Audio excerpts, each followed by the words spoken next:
Student learner YouTube চ্যানেলে তোমাদের সকলকে স্বাগত জানাই।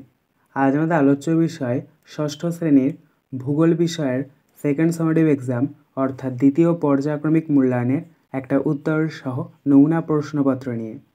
ফুল মার্কস তোমাদের থাকবে 50 এবং সময় থাকবে 1 ঘন্টা 30 মিনিট। সরাসরি স্ক্রিনে তোমরা উত্তর সহ নমুনা প্রশ্নপত্রটা দেখতে পাচ্ছ। সঠিক উত্তরটি বেছে নিয়ে লেখো। যে কোনো 12টি। 1 গণিত 12 = 12।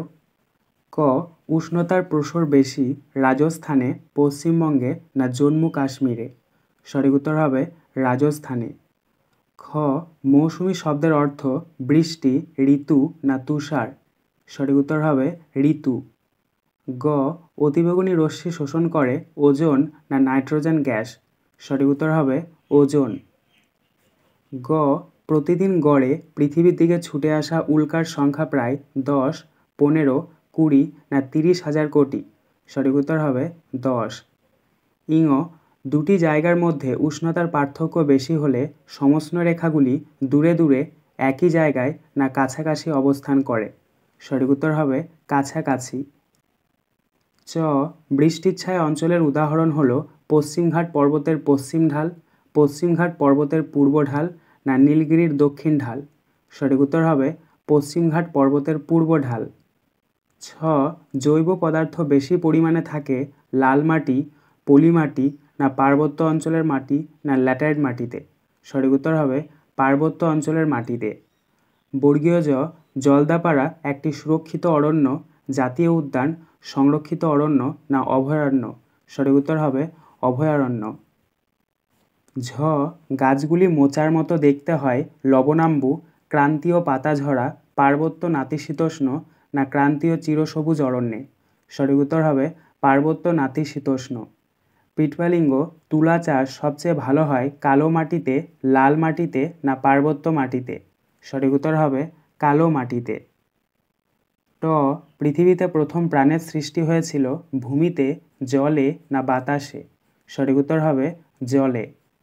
ঠ বায়ুর চাপ মাপার যন্ত্রটি হলো ব্যারোমিটার, হাইগ্রোমিটার না অ্যানিমোমিটার? সঠিক উত্তর হবে ব্যারোমিটার। ড পশ্চিমবঙ্গের জলবায়ুর প্রকৃতি হলো উষ্ণ আর্দ্র, শীতল আর্দ্র না উষ্ণ শীতল? সঠিক উত্তর হবে উষ্ণ আর্দ্র। 2 অতি সংক্ষিপ্ত উত্তর দাও যে কোনো 8টি। 1 গণিত 8 = 8। ক অ্যান্টার্কটিকা শব্দটির অর্থ কী? উত্তর উত্তরের বিপরীত। খ পৃথিবীর সর্বাধিক বৃষ্টিবহুল অঞ্চল কোনটি? উত্তর মেঘালয়ের মৌসিনরাম। গ পরিযায়ী পাখি কাকে বলে? উত্তর শীতকালে শীতপ্রধান দেশ থেকে আগত পাখিদের পরিযায়ী পাখি বলে।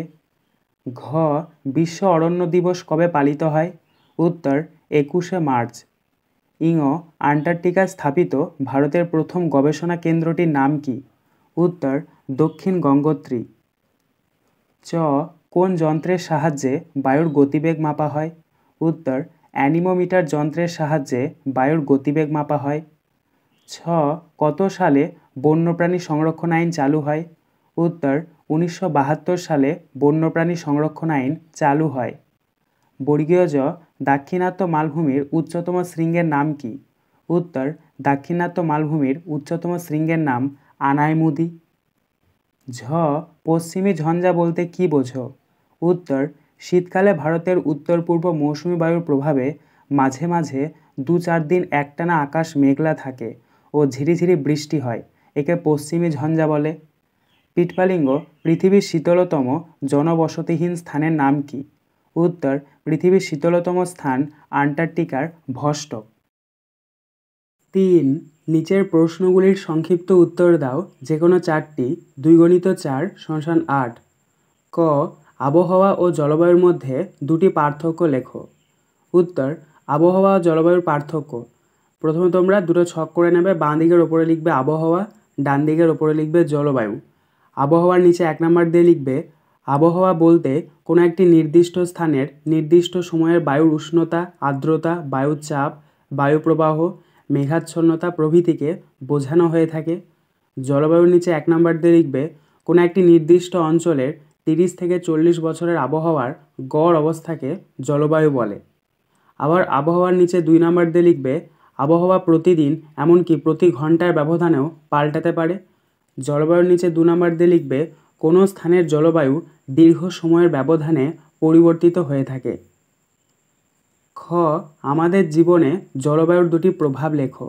উত্তর আমাদের জীবনে জলবায়ুর প্রভাব। 1 নাম্বার উষ্ণ জলবায়ু বৃষ্টিপাতের ধারা পরিবর্তন করে বন্যা ও খরার প্রকোপ বাড়াবে। গ্লেসিয়ার ও মেরুর বরফ চাদর আরও বেশি করে গলবে, ফলে সমুদ্রে জলস্তর বাড়বে। 2 নাম্বার বিশ্ব উষ্ণায়ন মানুষের স্বাস্থ্যে সরাসরি প্রভাব ফেলবে। তাপজনিত মৃত্যুর সংখ্যা বেড়ে যাবে, সংক্রামক রোগের বিস্তার হবে, ডিহাইড্রেশন হবে, অপুষ্টি বাড়বে এবং জনস্বাস্থ্যের পরিকাঠামো ক্ষতিগ্রস্ত হবে। গ পার্বত্য অঞ্চলের মাটিতে কোন ফসলের ভালো চাষ হয়? উত্তর পার্বত্য অঞ্চলের মাটিতে পটাশ, ফসফেট ও গাছের পাতা পচা সার থাকায় এই মাটিতে চা, শিংকনা, কমলালেবু প্রভৃতির চাষ হয়। চ মাটি সংরক্ষণের 3টি উপায় লেখো। উত্তর মাটি সংরক্ষণের 3টি উপায় হলো 1 নাম্বার বনভূমির পরিমাণ বৃদ্ধি করা, 2 নাম্বার অত্যধিক পশুচারণ নিয়ন্ত্রণ করা, 3 নাম্বার পাহাড়ি অঞ্চলে ধাপ চাষ পদ্ধতিতে কৃষিকাজ করা। 4 নিচের প্রশ্নগুলির উত্তর দাও যে কোনো 4টি। 3 × 4 = 12। ক আন্টার্কটিকাকে বিজ্ঞানের মহাদেশ কেন বলা হয় তার সংক্ষেপে আলোচনা করো। উত্তর উত্তর আন্টার্কটিকা মহাদেশ পৃথিবীর সমস্ত দেশের একটি আন্তর্জাতিক ভূখণ্ড। আমেরিকা যুক্তরাষ্ট্র, Norway, Britain, Australia, New Zealand, France, German, Japan, Argentina, ভারতসহ প্রায় 40টি দেশের 100টিরও বেশি গবেষণা কেন্দ্র আছে। সারা পৃথিবীর বিজ্ঞানীরা এই মহাদেশের প্রাকৃতিক পরিবেশ, আবহাওয়া, জলবায়ু, খনিজ সম্পদ প্রভৃতি বিষয়ে গবেষণা করেছেন। 1959 খ্রিস্টাব্দের চুক্তি অনুসারে পৃথিবীর যে কোনো দেশ এই মহাদেশে বৈজ্ঞানিক গবেষণা করার সুযোগ পাবে, তবে সেক্ষেত্রে গবেষণা হতে হবে মানব কল্যাণের স্বার্থে। পৃথিবীর কোনো দেশই আন্টার্কটিকার সম্পদকে অধিকার করতে পারবে না, কেবলমাত্র বিজ্ঞানের স্বার্থে মহাদেশে গবেষণা করতে পারবে। তাই এই মহাদেশকে বিজ্ঞানের মহাদেশ বলা হয়। খ শীতকালে ভারতের জলবায়ু শুষ্ক হয় কেন? উত্তর ডিসেম্বর-জানুয়ারি মাসে ভারতের শীতকাল লক্ষ্য করা যায়। এই সময় উত্তর ভারতের তাপমাত্রার পরিমাণ যথেষ্ট হ্রাস পায়। এর ফলে শীতকালে তাপমাত্রা হ্রাসজনিত কারণে উত্তর ভারতে স্থলভাগের ওপর উচ্চচাপ এবং দক্ষিণ ভারতে সমুদ্রের ওপর নিম্নচাপ অবস্থান করে। ফলস্বরূপ যে বায়ুচাপের ঢাল সৃষ্টি হয় সেই ঢাল অনুসারে বায়ু স্থলভাগের উচ্চচাপ অঞ্চল থেকে জলভাগের নিম্নচাপ অঞ্চলের দিকে উত্তর পূর্ব মৌসুমি বায়ুরূপে প্রবাহিত হয়। স্থলভাগের ওপর দিয়ে প্রবাহিত হয় বলে উত্তর পূর্ব মৌসুমি বায়ুতে জলীয় বাষ্প থাকে না বললেই চলে। জলীয় বাষ্প না থাকার ফলে এই সময় অর্থাৎ শীতকালে ভারতে বৃষ্টিপাত হয় না। এই কারণে ভারতের শীতকালে শুষ্ক হয়ে থাকে।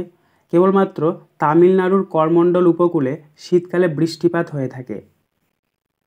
গ মেরুজ্যোতি কী? উত্তর আন্টার্কটিকা মহাদেশে শীতকালে যখন একটানা 6 মাস রাত্রি বিরাজ করে সেই সময় আন্টার্কটিকার আকাশে মাঝে মধ্যে রামধনুর মতো মৃদু আলোকপ্রভা দেখা যায়। একে মেরুজ্যোতি বলে। ঘ মৌসুমি বায়ুর বৈশিষ্ট্য লেখো। উত্তর মৌসুমি বায়ুর বৈশিষ্ট্য 1 নাম্বার ঋতু পরিবর্তন।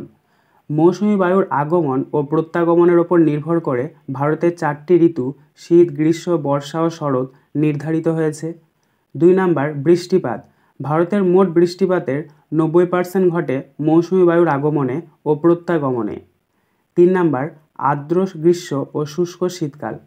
মৌসুমি বায়ুর আগমন ও প্রত্যাগমনের কারণে এখানে গ্রীষ্মকাল আর্দ্র ও শীতকাল শুষ্ক প্রকৃতির হয়। 5 নিচের প্রশ্নগুলির উত্তর দাও যে কোনো দুটি। 5 × 2 = 10। ক পৃথিবীর বায়ুমণ্ডলের স্তরগুলির সংক্ষিপ্ত বর্ণনা দাও। উত্তর 1 নাম্বার ট্রোপোস্ফিয়ার। বায়ুমণ্ডলের সবচেয়ে নিচের স্তরটিকে ট্রোপোস্ফিয়ার বলে। নিরক্ষীয় অঞ্চলে সমুদ্রপৃষ্ঠ থেকে ওপরের দিকে 16 থেকে 18 কিমি এবং মেরু অঞ্চলে প্রায় 8 কিমি পর্যন্ত বিস্তৃত। 2 নাম্বার স্ট্র্যাটোস্ফিয়ার। ট্রোপোস্ফিয়ারের ওপরে বায়ুমণ্ডলের দ্বিতীয় স্তরটিকে বলা হয় স্ট্র্যাটোস্ফিয়ার। ট্রোপোপজ থেকে ওপরে 50 কিমি পর্যন্ত এই স্তরটি বিস্তৃত। 3 নাম্বার মেসোস্ফিয়ার। স্ট্র্যাটোস্ফিয়ারের ওপরে বায়ুমণ্ডলের তৃতীয় স্তরটিকে বলা হয় মেসোস্ফিয়ার। 50 থেকে 80 কিমি উচ্চতার মধ্যে এই স্তরটি বিস্তৃত। 4 নাম্বার থার্মোস্ফিয়ার। মেসোস্ফিয়ারের ওপরে বায়ুমণ্ডলের চতুর্থ তাপময় স্তরটিকে বলা হয় থার্মোস্ফিয়ার। এই স্তরটি 80 থেকে 300 কিমি উচ্চতা পর্যন্ত বিস্তৃত। 5 নাম্বার এক্সোস্ফিয়ার। থার্মোস্ফিয়ারের ওপরের স্তরটিকে বলা হয় এক্সোস্ফিয়ার। এই স্তরটি 300 থেকে 1500 কিমি পর্যন্ত বিস্তৃত। 6 নাম্বার ম্যাগনেটোস্ফিয়ার।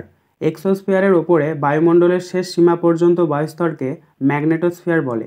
এই স্তরটি 1500 থেকে 10,000 কিমি পর্যন্ত বিস্তৃত। খ জলচক্রের পরীক্ষাটি চিত্রসহ আলোচনা করো। উত্তর, ভূপৃষ্ঠের জলভাগ থেকে সূর্যের তাপে জল বাষ্পীভূত হয়ে জলীয় বাষ্পরূপে বায়ুমণ্ডলে অবস্থান করে। ওই জলীয় বাষ্প পরে শীতল ও ঘনীভূত হয়ে মেঘ সৃষ্টি করে এবং মেঘ থেকে বৃষ্টি বা তুষার রূপে পৃথিবীতে নেমে আসে এবং তা বিভিন্ন মাধ্যমে নদী বা সমুদ্রে মেশে। এরপর ওই জল পুনরায় বাষ্পে পরিণত হয়। এভাবে শিলামণ্ডল, বায়ুমণ্ডল ও বায়ুমণ্ডলের মধ্যে জলের চক্রাকার আবর্তনকে জলচক্র বলে। এবার তোমরা স্ক্রিনে দেখতে পাচ্ছ এই ছবিটা, দেখো নিচে এই যে বাষ্পীভবন এটা হচ্ছে, তারপরে ঘনীভবন হচ্ছে, তারপরে বৃষ্টিপাত, আবার সে বাষ্পীভবন, ঘনীভবন এবং বৃষ্টিপাত। এই ছবিটা তোমরা খুব সুন্দরভাবে খাতায় এঁকে নেবে। আজকের আলোচনা পর্বটি এখানেই শেষ হলো। আশা করি ভিডিওটি তোমাদের ভালো লেগেছে। যদি ভালো লাগে একটা করে লাইক করে দিও। সবশেষে তোমাদের কাছে একটাই অনুরোধ, যারা এখনও পর্যন্ত আমাদের চ্যানেলটিকে সাবস্ক্রাইব করে উঠতে পারোনি তারা চ্যানেলটিকে সাবস্ক্রাইব করে পাশে থাকা নোটিফিকেশন বেলকে অল প্রেস করে নিও এই ধরনের নতুন নতুন ভিডিও পাওয়ার জন্য। ধন্যবাদ।